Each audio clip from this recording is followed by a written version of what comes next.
ఈరోజు పశ్చిమ బెంగాల్కి సంబంధించి అక్కడ ఎన్నికలు, పార్టీలు, అలాగే సీట్లు వాటికి ఉన్నటువంటి ప్రాధాన్యత ఒకసారి మీ విశ్లేషణ. అంటే ఇది ఇద్దరు పవర్ఫుల్ లీడర్ల మధ్య జరుగుతున్న పోరాటం. అంటే ఒకవైపు నరేంద్ర మోడీ, మరోవైపు మమతా బెనర్జీ. ఇద్దరు దాదాపు ఒకే లక్షణాలు ఉన్న నాయకులు. అంటే ప్రత్యర్థుల్ని బతకనివ్వరు, తిరుగులేని తమ పార్టీలో కూడా తిరుగులేని హోల్డ్ ఉంటుంది. పర్సనాలిటీ రీత్యా చూస్తే ఇద్దరు ఒకే టైప్ లీడర్లు. సో ఈ బెంగాల్లో ఏంటంటే 42 సీట్లు ఉన్నాయి. అందువల్ల దేశంలో ఢిల్లీ సుల్తాన్ను నిర్ణయించే కీలక రాష్ట్రాల్లో ఉత్తరప్రదేశ్, తమిళనాడు, మహారాష్ట్ర, బీహార్ ఈ 4 రాష్ట్రాలతో పాటు 5వ ముఖ్యమైన రాష్ట్రం బెంగాల్. అందువల్ల ఈ 42 సీట్లలో మీకు 2014 ఎన్నికల్లో తృణమూల్ కాంగ్రెస్ 34 సీట్లు గెలుచుకుంది. It's a clear indication. So 34 సీట్ల నుంచి ఇవాళ 37, 38 గెలవాలనేది వాళ్ళ తపన. ఇక 2 సీట్లు బీజేపీ, 2 సీట్లు సిపిఎం, 4 సీట్లు కాంగ్రెస్ గెలుచుకుంది. ఒకప్పటి కమ్యూనిస్టు కంచుకోట 1977 నుంచి 2011 వరకు 34 ఏళ్ల పాటు అప్రతిహతంగా బెంగాల్ను సిపిఎం నాయకత్వంలోని లెఫ్ట్ ఫ్రంట్ పాలించింది. కానీ ఈరోజు లెఫ్ట్ ఫ్రంట్ను మార్జినల్ ప్లేయర్ అయిపోయి 3rd ప్లేసా 4th ప్లేసా అనే స్థాయికి వచ్చేసి ఆ ప్లేస్ను బీజేపీ ఆక్రమించింది. ఇప్పుడు బెంగాల్లో ఉన్న పరిస్థితి ఏంటంటే మమతా బెనర్జీని వ్యతిరేకించే వారంతా, ఈవెన్ ఇంక్లూడింగ్ వామపక్ష సానుభూతి పరులైన ఓటర్లు కూడా, అంతకుముందు తృణమూల్తో పెద్ద ఎత్తున పోరాడిన వాళ్ళు, ఇవాళ వాళ్ళు కూడా తృణమూల్ను అస్తమించుకోవాలి అంటే ఏం చేయాలి? వాళ్ళు మొదటి నుంచి తృణమూల్ కాంగ్రెస్తో పోరాడారు. ఇప్పుడు ఆ వామపక్ష సానుభూతి పరులైన ఓటర్లు కూడా సిపిఎంకు ఓటేస్తే, లెఫ్ట్కు ఓటేస్తే మమతాను ఓడించలేము. మమతాను ఓడించగలిగే శక్తి ఉన్న పార్టీ బీజేపీ. అందువల్ల బీజేపీకి ఓటు వేయాలనే దశకు వచ్చేసారు. ఇది బీజేపీకి అక్కడ ఉన్నటువంటి ఫస్ట్ అడ్వాంటేజ్. ఇప్పటికీ బీజేపీ ఓటింగ్ మీరు లాస్ట్ కపుల్ ఆఫ్ ఎలక్షన్ తీసుకుంటే గణనీయంగా పెరిగింది. బీజేపీ ఓటింగ్ బాగా పెరిగింది, బీజేపీ పార్టీ ఓటింగ్. సో దీనికి ఇది ఒక మొదటి పాయింట్. అంటే మమతా బెనర్జీని ఓడించగలిగే దమ్మున్న పార్టీగా బీజేపీకి వచ్చిన గుర్తింపు వల్ల అది కాంగ్రెస్ ఓటర్ అయినా, చివరకు కమ్యూనిస్టు సానుభూతిపరుడైన ఓటర్ అయినా కూడా ఇప్పుడు తక్షణ శత్రువు తృణమూల్ కాంగ్రెస్. దీన్ని వదిలించుకోవాలి కనుక బీజేపీ అయినా మంచిదే అనే దశకు బెంగాల్ రాజకీయం వచ్చింది కనుక నలుగురు చతుర్ముఖ పోటీలాగా కనబడ్డా it is a mainly fight between BJP and Congress, Trinamool Congress. ఇక రెండవది ఏంటంటే బీజేపీకి అడ్వాంటేజ్ అంటే దేశవ్యాప్తంగా నరేంద్ర మోడీ అసెంట్ బీజేపీ బెంగాల్లో పెరగడం మీకు సైమల్టేనియస్గా జరిగాయి. అందువల్ల ఆ మోడీ ఫ్యాక్టర్ ఒక లాభం. మూడవ అంశం ఏంటంటే ఈ పోలరైజ్ చేసి, అంటే బెంగాల్లో 30% ముస్లిం జనాభా ఉన్నది. మమతా బెనర్జీ వామపక్ష పాలనలో ఉన్న సమయంలో కూడా వామపక్షాలు ఓడించడానికి కూడా ఆమె వాడిన పవర్ఫుల్ కార్డు ముస్లిం కార్డు. సో అప్పుడు మైనారిటీలను, మీకు విచిత్రం ఏంటంటే వామపక్షాలు రోజు లౌకిక తత్వం కొరకు తంటాలు పడుతుంటాయి, హిందూ మతోన్మాదాన్ని వ్యతిరేకిస్తుంటాయి.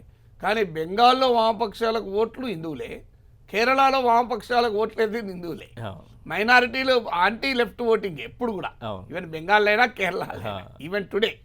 సో అందువల్ల అక్కడ తృణమూల్ కాంగ్రెస్ ఏంటంటే మొదటి నుంచి కూడా ఈ మైనారిటీలను బుజ్జగించే రాజకీయ వైఖరి, మైనారిటీ అపీజ్మెంట్ తీసుకుంటూ వచ్చింది. అది లెఫ్ట్ బలంగా ఉన్న రోజుల్లో ఏమీ కాలే. కానీ ఇప్పుడు లెఫ్ట్ అధికారంలో లేదు గనక దాని బ్యాక్లాష్ బీజేపీ పెరుగుదల కారణమైంది. ఇప్పుడు ఇమీడియట్గా ఒక పవర్ఫుల్ పోలరైజేషన్ ఇష్యూ బీజేపీకి వచ్చింది. అంటే మమతా బెనర్జీ ఆశ ఏంటంటే నాకు ఎట్లాగూ కొన్ని హిందూ ఓట్లు వస్తాయి, 30% ముస్లిం ఓట్లు వచ్చేసాయి అనుకోండి, నేను పవర్లో ఉంటాను, 30% నాట్ ఎ స్మాల్ థింగ్ అని ఆమె నమ్మకం. అందువల్ల బీజేపీ పెరిగినా మంచిదే, she continues with minority appeasement. ఇక బీజేపీకి ఏంటంటే ఒక పవర్ఫుల్గా మైనారిటీ ఓటు బ్యాంక్ పాలిటిక్స్ ఉన్నప్పుడు బీజేపీ సులభంగా మెజారిటీ ఓటు బ్యాంక్ పాలిటిక్స్ నడపగలుగుతుంది. మీకు దేశంలో ఎక్కడైనా ఉత్తరప్రదేశ్ లాంటి రాష్ట్రంలో అధికారంలోకి రాగడానికి కారణమైతే రేపు తెలంగాణలో కూడా ఆశదే. సో అందువల్ల అస్సాంలో చేసింది అదే.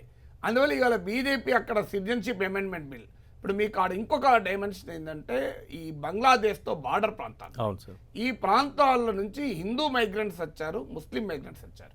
ఇప్పుడు కొన్ని జిల్లాల్లో హిందూ మైగ్రెంట్ 20%, ముస్లిం మైగ్రెంట్ 30% ఉంటారు.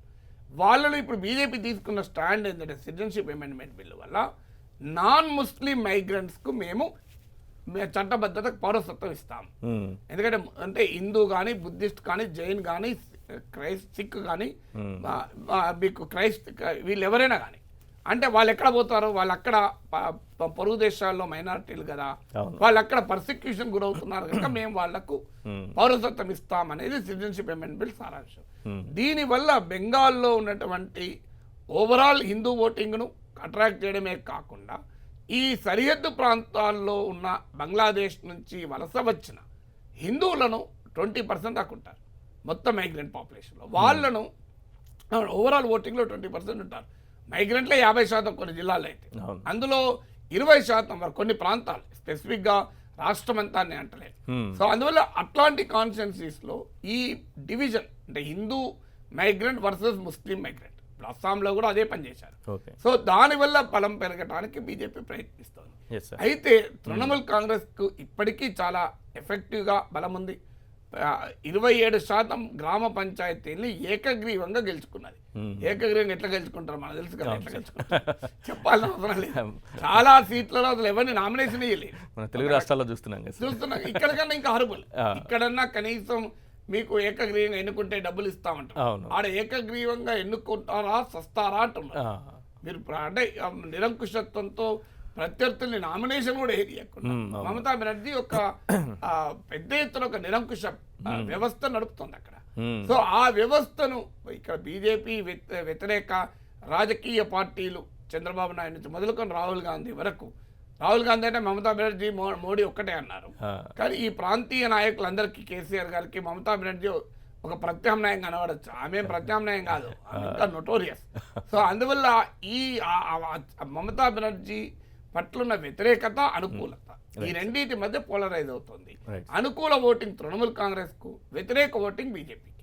ఇక కాంగ్రెస్ చేసిన పొరపాటు ఏంటంటే కాంగ్రెస్ కు వామపక్షాలకు మధ్య ఒక అవగాహనకు లెఫ్ట్ ఫ్రంట్ ప్రతిపాదించింది. ఆ అవగాహన ఏంటంటే పొత్తు కాదు, కానీ మీరు పోటీ చేసే సీట్లలో మేము చేయం, మేము పోటీ చేసే సీట్లలో మీరు చేయండి. కనీసం మీకు కాంగ్రెస్ కున్న 4 సీట్లు, సిపిఎం కున్న 2 సీట్లలోనా ఈ పని చేద్దాం, 6 సీట్లను గెలుచుకుంటాం కదా అంటే దానికి కూడా కాంగ్రెస్ సిద్ధపడాలి. అందువల్ల ఇవాళ త్రిముఖ పోటీ ఉండే అవకాశాన్ని వదులుకున్నారు. చతుర్ముఖ పోటీ అయింది.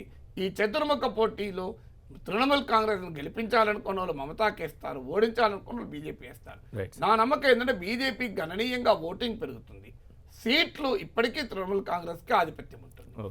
లాస్ట్ 34 సీట్స్ రిటైన్ అవుతాయా ఇంకా పెరుగుతాయా చూడాలి, కానీ డెఫినెట్ గా బీజేపీకి ఓటింగ్ పెరుగుతుంది, సీట్లు పెరుగుతాయి, కానీ తృణమూల్ ఆధిపత్యం కొనసాగే అవకాశం ఉంది.